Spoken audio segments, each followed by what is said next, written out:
nanga mot de passe pona banda ko naviguer. Très heureux, chers internautes, de vous avoir encore trop.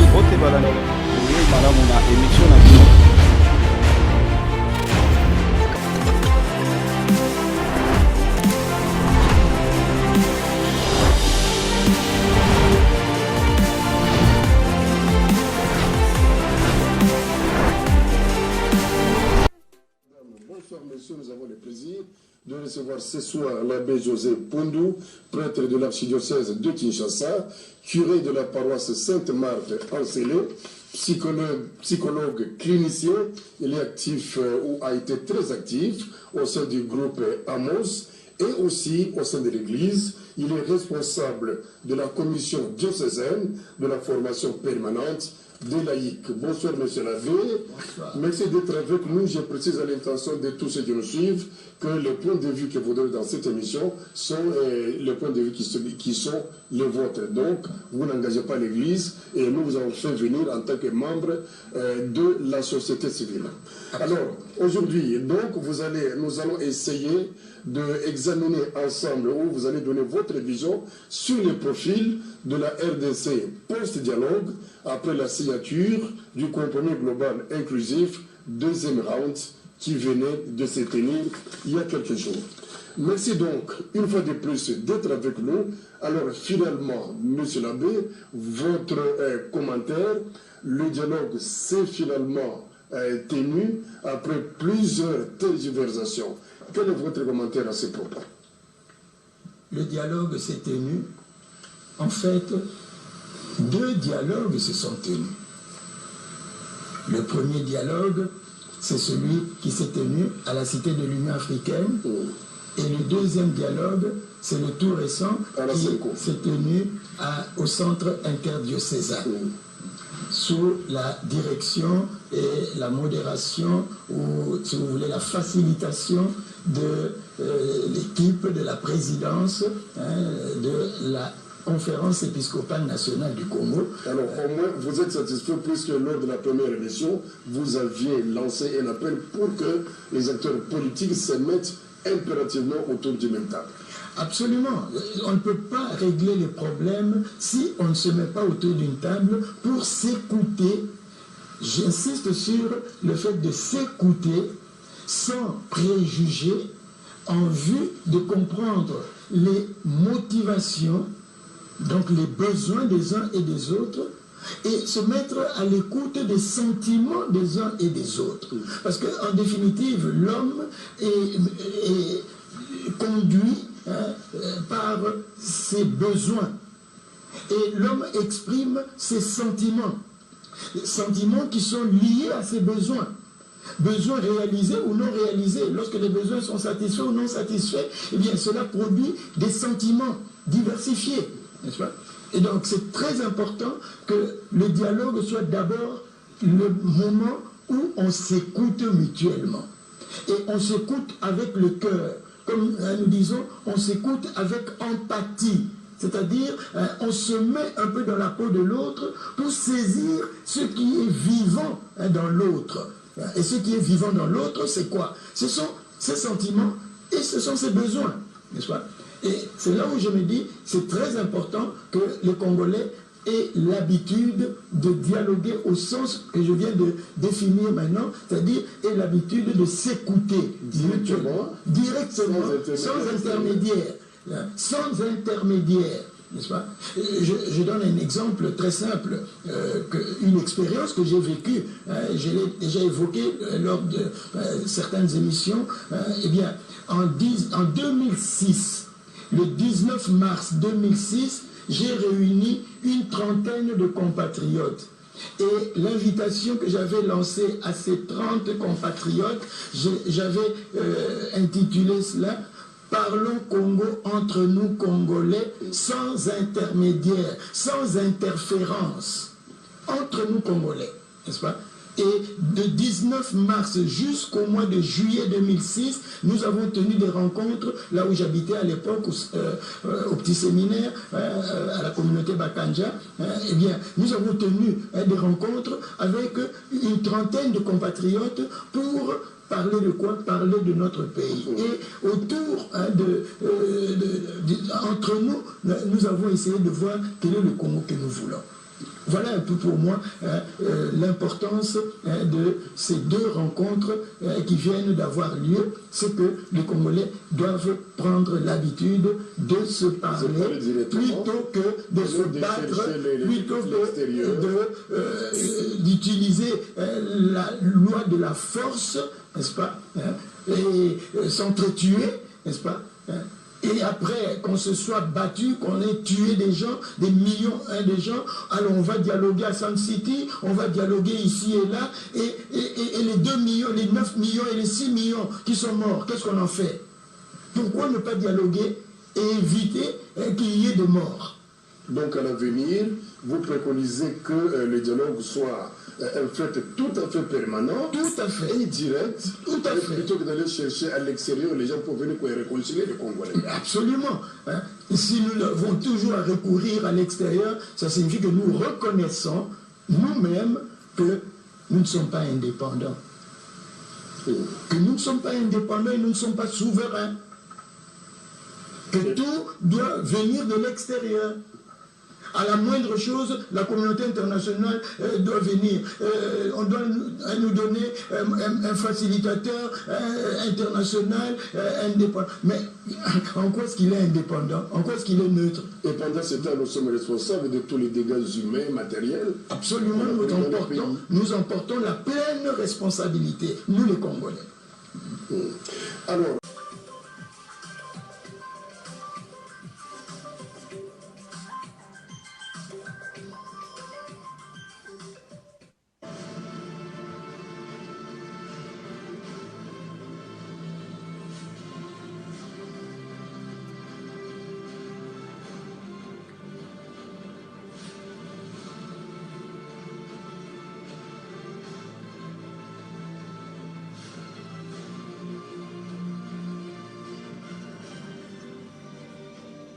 voilà, bonsoir madame, bonsoir monsieur, nous avons le plaisir de recevoir ce soir l'abbé José Pondou, prêtre de l'archidiocèse de Kinshasa, curé de la paroisse Sainte-Marthe en Célé, psychologue clinicien.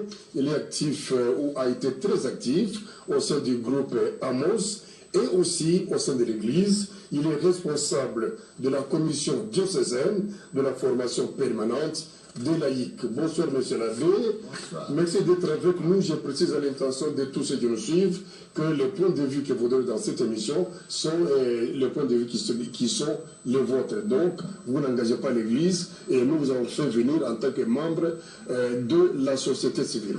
Alors, aujourd'hui, donc, nous allons essayer d'examiner ensemble, où vous allez donner votre vision sur les profils de la RDC post-dialogue après la signature du compromis global inclusif, deuxième round, qui venait de se tenir il y a quelques jours. Merci donc, une fois de plus, d'être avec nous. Alors, finalement, monsieur l'abbé, votre commentaire, le dialogue s'est finalement tenu après plusieurs tergiversations. Quel est votre commentaire à ce propos? Le dialogue s'est tenu. En fait, 2 dialogues se sont tenus. Le premier dialogue, c'est celui qui s'est tenu à la Cité de l'Union africaine. Et le deuxième dialogue, c'est le tout récent qui s'est tenu au centre interdiocésain. Sous la direction et la modération, ou si vous voulez, la facilitation de l'équipe de la présidence de la Conférence épiscopale nationale du Congo. Alors, au moins, vous êtes satisfait puisque lors de la première émission, vous aviez lancé un appel pour que les acteurs politiques se mettent impérativement autour du même table. Absolument. On ne peut pas régler les problèmes si on ne se met pas autour d'une table pour s'écouter. J'insiste sur le fait de s'écouter sans préjugés en vue de comprendre les motivations, donc les besoins des uns et des autres, et se mettre à l'écoute des sentiments des uns et des autres. Parce qu'en définitive, l'homme est conduit par ses besoins. Et l'homme exprime ses sentiments. Les sentiments qui sont liés à ses besoins. Besoins réalisés ou non réalisés. Lorsque les besoins sont satisfaits ou non satisfaits, eh bien cela produit des sentiments diversifiés. N'est-ce pas? Et donc c'est très important que le dialogue soit d'abord le moment où on s'écoute mutuellement. Et on s'écoute avec le cœur. Comme nous disons, on s'écoute avec empathie. C'est-à-dire, on se met un peu dans la peau de l'autre pour saisir ce qui est vivant dans l'autre. Et ce qui est vivant dans l'autre, c'est quoi? Ce sont ses sentiments et ce sont ses besoins. N'est-ce pas? Et c'est là où je me dis, c'est très important que les Congolais aient l'habitude de dialoguer au sens que je viens de définir maintenant, c'est-à-dire aient l'habitude de s'écouter directement, sans intermédiaire. Sans intermédiaire.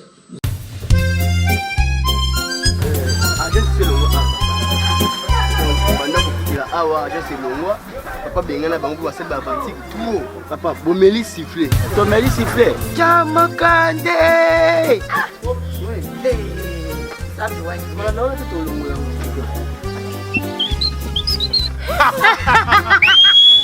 Ameli siffler.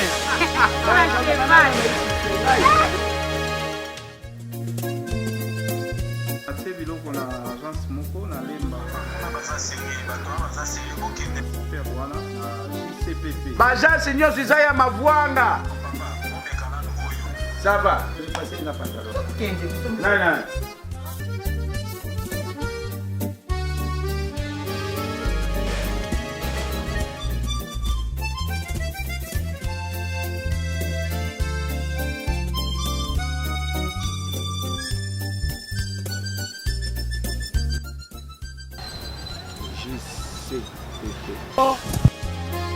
nina yo malamu tu ya utu ya kutwa bilo na monyo yangu pete mona yangu lukula boni yangu wana yo. Bonjour papa et maman. Ah bonjour. On est placé. Ah? Venez Ah place. merci. Bofanda. Ah kuvanda. Pesa biso code na bino. Code yangu ana tala. La mon kekaka papa. C'est Makaya Mayuma. C'est ngai yote o. Ngai nde. la carte de lecteur papa. Papi. Logo ya deux colis oyo hein. Papa Makaya Mayuma, tala Makaya Mayuma. Papa, bo baluka na sima na dépôt boza biloko na. Yewana JCPP mokonzi ya ba agence nyonso yende kilo ya makambo ya kotinda biloko pe kozwa ata oza na nombre ba conteneur eboni tala dépôt na biso okomona confiance. JCPP la rapidité, la sécurité. Oh ya c'est kolela ya bato makambo na bino souci ya ba agence esili epai na biso tala biloko ekokita moto aza na esengo kuna tozwami wapi toza na France toza na Suisse toza na Allemagne tala bato bakosepela azwi ya ndimi te epai na biso bokeseni ezali qui sont les vôtres. Donc, vous n'engagez pas l'Église et nous vous avons fait venir en tant que membre de la société civile. Alors, aujourd'hui, donc, nous allons essayer d'examiner ensemble, où vous allez donner votre vision sur les profils de la RDC post-dialogue après la signature du compromis global inclusif, deuxième round, qui venait de se tenir il y a quelques jours. Merci donc, une fois de plus, d'être avec nous. Alors, finalement, Monsieur l'abbé, votre commentaire, le dialogue s'est finalement tenu après plusieurs tergiversations. Quel est votre commentaire? Eh bien, tu vas chez le tailleur, il va réviser le pantalon, il va rectifier le pantalon. C'est un peu cela nos constitutions. Alors, donc, il faut quel profil, quel pour type moi, d'homme? le type d'homme dont nous avons... Là, nous sommes en train d'aller aux élections. Oui. Quel type d'homme faut-il pour la société congolaise de demain? Eh bien, je crois que pour la société congolaise d'aujourd'hui, de demain et de tous les temps, eh bien, nous avons besoin d'un type d'homme qui réponde à un profil qui correspond à celui que je viens de décrire par rapport au pays. C'est-à-dire des hommes qui sont pétris de l'intérêt supérieur de la nation. Et pour qui l'intérêt supérieur de la nation prime sur tout. Nous avons besoin des rassembleurs et pas des communs diviseurs. Parce que nous constatons que la politique du monde depuis l'Empire romain, elle est menée par le principe de diviser pour régner. Or, diviser pour régner, c'est ça qui est à la base de toute la catastrophe que nous vivons. Nous avons besoin des rassembleurs. Nous avons besoin des personnes qui savent travailler, des travailleurs. Et pas des gens qui sont là, qui profitent de la situation, souvent sans rien faire. Hein. Des travailleurs. Nous avons besoin des personnes qui soient des humanistes. C'est-à-dire qui ont le sens de l'homme, qui ont le sens de l'humain, le respect total de l'homme. Et donc, des gens qui, par respect pour l'homme, ne tueront jamais qui que ce soit. Mais alors, tous ces hommes on les trouve dans la classe politique congolaise quand même. Eh bien, je crois que... Ils sont là ou ils ne sont pas là? Je crois que ces hommes et ces femmes existent dans notre société. Mais malheureusement, très souvent, ce ne sont pas ces personnes-là que nous promouvons. Parce que nous sommes rendus compte, je me suis rendu compte que quelque part, n'est-ce pas, un profil que j'ai entendu sortir de la bouche d'un Européen, n'est-ce pas, avec qui j'ai changé, n'est-ce pas, qui me dit, vous savez, pour diriger un pays comme le Congo, eh bien, on a besoin, on n'a pas besoin des gens sérieux, disait-il. On a besoin de qui? Des mafieux, des pirates et des tordus. Voilà, ça c'est le profil qu'on m'a servi par un Européen, n'est-ce pas, et pas des moindres, n'est-ce pas, de ceux qui se présentent comme nos maîtres. C'est trop fort quand même. Ben non, je dis ce qui est vrai, hein, ce qui est vrai parce que je n'invente pas, hein, je n'invente pas. Hein. J'ai entendu et ce jour-là, j'ai été édifié dans ce sens que j'ai compris maintenant quel type d'hommes ces maîtres du monde veulent voir à la tête de nos pays, n'est-ce pas? Mafieux, tordus et pirates. Alors, je me suis dit... Qui s'arrêtent à leur service. Ah ben, absolument. Hein. Et quand je relis les Écritures saintes, n'est-ce pas? On parlait hier et aujourd'hui on parle de Hérode. Hein. Hérode qui était le chef politique à l'époque de la naissance de Jésus. Hérode, dès qu'il apprend qu'il y a un chef qui est né, un roi des Juifs qui est né quelque part, il panique.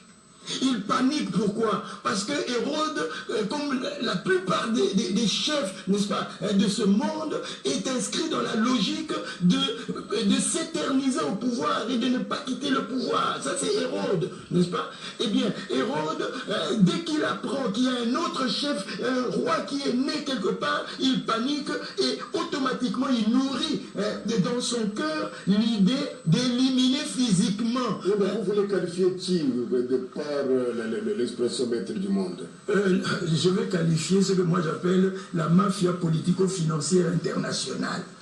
Et c'est une mafia qui est comme une, disons, une espèce d'anomie, sans tête, sans nom, n'est-ce pas? Et là, vous trouvez les Américains, vous trouvez les Français, les Européens, vous trouvez aujourd'hui les Chinois qui entrent aussi, qui sont dans la danse, vous trouvez en fait toute cette haute finance internationale. À la recherche de l'argent, du bien, des biens matériels, des richesses Parce que c'est tout ce qui intéresse ces maîtres du monde, l'économique, le profit matériel. Regardez toutes les guerres qui sont en train de créer dans le monde, n'est-ce pas? C'est autour de quoi? Mais autour des biens matériels, autour des profits économiques. Si ce n'est pas le pétrole, n'est-ce pas, de la Libye, c'est le coltan du Congo.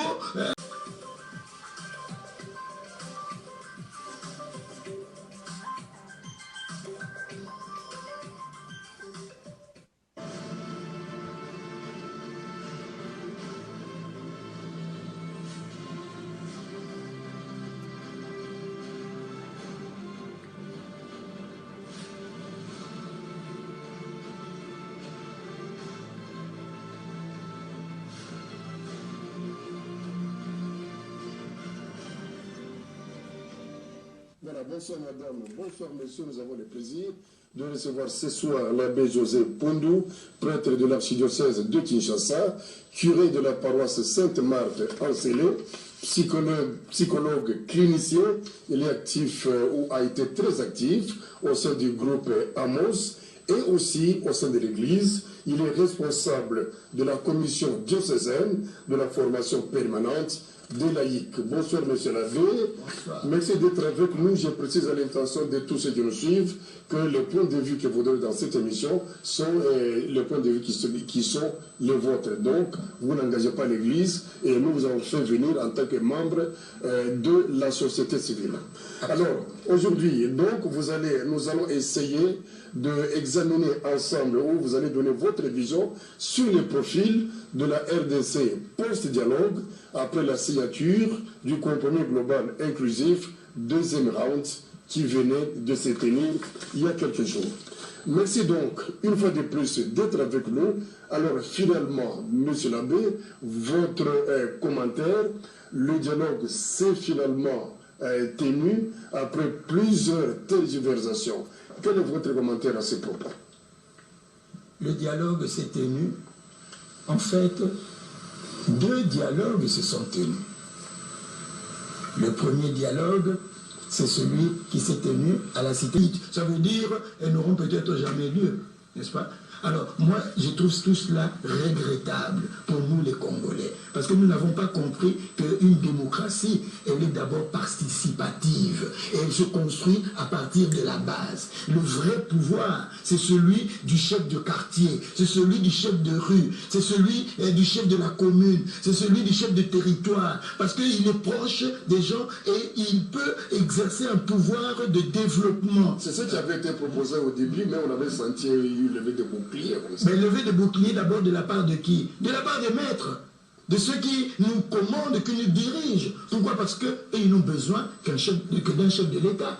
Regardez un peu partout en Afrique ce qui se passe, n'est-ce pas? Dans notre pays, combien d'élections locales nous avons déjà eues depuis l'indépendance? On a eu des élections locales, parce que j'ai essayé d'étudier l'histoire de notre pays, l'histoire électorale de notre pays, que j'ai consigné dans un livre que nous avons publié, qui s'intitule « Élections en RDC, enjeux et stratégie d'organisation », n'est-ce pas? Qu'on peut trouver dans les éditions d'Épiphanie. Eh bien, dans ce livre, nous avons fait une relecture de l'histoire électorale de notre pays. Et cela m'a fait découvrir que dans l'histoire électorale de notre pays, nous n'avons eu que très peu d'élections locales et municipales. Les premières élections locales et municipales, c'est ce que nous avons qui ont donné quelqu'un comme Kasavubu comme premier bourgmestre de la commune qui porte maintenant son nom, la commune de Dendal, qui est devenue la commune de Kasavubu parce qu'il a été le premier bourgmestre et bourgmestre élu. Et puis, bon, progressivement, avec l'évolution des temps, il est devenu président de la République. Mais au moins, il a été un élu à la base, n'est-ce pas? Aujourd'hui, combien de nos dirigeants peuvent se proclamer, se réclamer être des élus à la base? Combien? Combien? Voilà, alors, le fait maintenant de vouloir reconfigurer la CENI aujourd'hui, pour vous, est-ce une bonne chose ou vous trouvez que une fois de plus, on risque encore de renvoyer les élections ou de recommencer de manière perpétuelle. Eh bien, je vais vous dire mon point de vue le plus profond, n'est-ce pas? Et je l'ai déjà exprimé plus d'une fois, même à des amis, des politiciens avec qui on discute, on débat de toutes ces questions-là. Moi, j'ai dit... Des gens sont venus me voir à l'époque de Malmal pour dire, de l'abbé Malmal, le frère abbé Malmal, pour dire non, non, c'est pas lui, on doit mettre quelqu'un d'autre, il est kabiliste, et ceci et cela, et tout et tout. Moi j'ai dit, mais vous vous trompez de cible. Le vrai problème, c'est la CENI elle-même. Avons-nous besoin d'une commission électorale nationale indépendante? Alors que partout ailleurs, n'est-ce pas, dans les pays qui se disent démocratiques et qui veulent nous donner des leçons de démocratie, c'est toujours le ministère de l'Intérieur qui s'occupe de l'organisation de... Les élections, c'est une question d'administration interne. Et ça relève du ministère de l'Intérieur. À l'époque de Mobutu, c'est le ministère de l'Intérieur qui organisait les élections, si on pouvait parler d'élection, parce qu'une élection avec un seul candidat, ce n'est pas une élection. Et aujourd'hui, nous pouvons dire que notre vrai problème, qui a décidé de créer la CENI? Et quel est le rôle de la CENI? Est-elle réellement indépendante? Voilà des questions qu'on doit se poser, plutôt que de voir qui est du président de la CENI, qu'on doit récomposer. Tout le monde est là-dedans. Mais le problème, c'est que nous, les Congolais, nous n'osons pas nous poser les questions de fond. Nous passons à côté des questions de fond et nous nous intéressons aux personnes, aux individus, n'est-ce pas, de telle sorte que, chacun veut se positionner pour un intérêt qui n'a rien à voir avec l'intérêt commun, mais qui a à voir avec des intérêts tout à fait partisans, tout à fait personnels et à la limite, je dirais, qu'on me permette d'expression, à la limite égoïste. Vous voyez? Alors, je me dis, il est temps que nous revenions à des choses sérieuses. Si on veut que les élections soient organisées de manière simple, on n'a pas besoin des élections qui coûtent 1 milliard. On n'en a pas besoin. On n'a pas besoin d'1 milliard pour organiser des élections. Mais si on a besoin aujourd'hui d'1 milliard pour organiser les élections, parce que les élections sont devenues un business qui profite d'abord à ceux chez qui nous commandons le matériel. Alors que tout ce matériel pourrait être fabriqué ici sur place à moindre frais. Et donnerait du boulot aux Congolais. Voilà. Alors, M. Rabé, on doit terminer, peut-être dans 30 secondes, un appel tout simplement à la conscience, au patriotisme, au système patriotique, à nous les Congolais, à nos dirigeants, et bref à tout le monde. Eh bien, mon appel est très simple.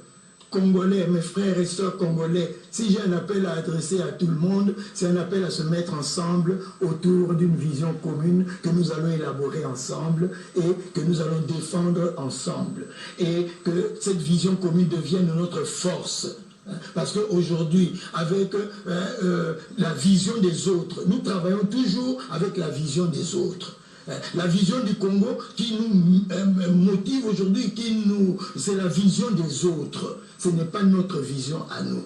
Alors, frères et sœurs congolais, mettons-nous ensemble autour d'une table et disons-nous, voilà le Congo que nous voulons bâtir ensemble. Et pour ce Congo-là, nous nous mettons unis, n'est-ce pas, pour que demain, n'est-ce pas, les petits-enfants, les enfants et les petits-enfants qui viendront puissent bénéficier d'un pays qui leur porte bonheur et pas un pays qui soit tout le temps source de malheur, de misère, de pauvreté pour ses propres fils sur une terre riche en potentialité. Parole d'un prêtre. Merci beaucoup, M. Rabé. Merci à tous les téléspectateurs. Prochain rendez-vous la semaine prochaine.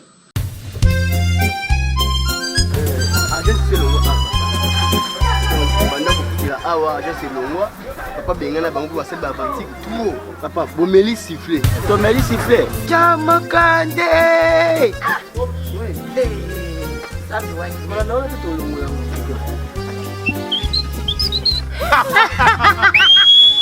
ameli sifflet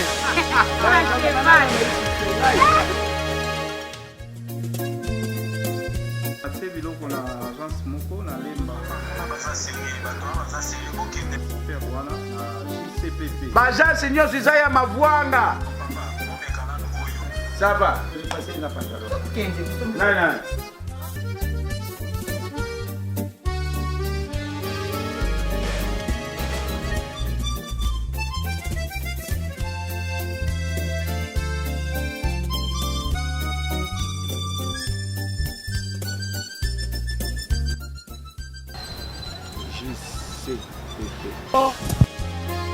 Nina yuma la mutu ya utu ya kutwa bilo. Na monyo yangu peke. Mona yangu lukula boni. Yangu wana.